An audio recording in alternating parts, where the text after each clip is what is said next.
2025 он гарсаар улсын хэмжээнд нийт 6 аймгийн 17 суманд 21 удаагийн ой хэрийн төмөр гарсан байна.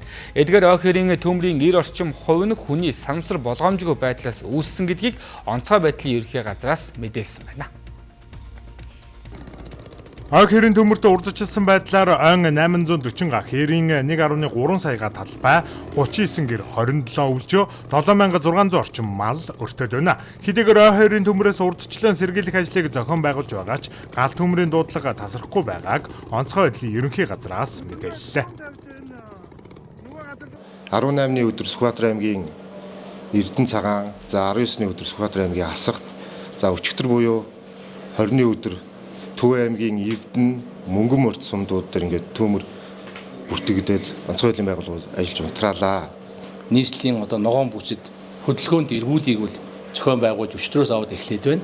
За өмнө нь бид хүн жил болгон хуурайчдын удиралд ой хэрийн төмрөөс өрсөн сэргийлэх байгууллагуудын хамтарсан эргүүл шалгалтыг бол 4 сарын 10-наас эхэлдэг байсан. Энэ жилийн хувьд бол цаг үр орчин шинжилгээний ирсэн мэдээгээр урд жилүүдээс илүү хуурайчдын зэрэг нэн өндөр байх магадлалтай байгаа учраас энэтэй холбогдвол нийтийн хэмжээнд 3 сарын 20 буюу өчигдрөөс эхлээд ногоон бүс 5 дүүргийн 31 чиглэлд ой хэрийн төмөр шар өвснөөс өрсөн сэргийлэх хөдөлгөөнд эргүүлгийг томилгоожуулан гал төмрөөс өрсөн сэргийлэх хяналт таван бол ажиллаж байна. Манай улсын хувьд хавар намрын улиралд ой хэрийн төмрийн гаралт эрс нэмэгддэг. Эрүүгийн хуулиар ой хэрийн төмөр тавьж их хэмжээний хохирол учруулбал 5-аас 12 жил хорих ялтай.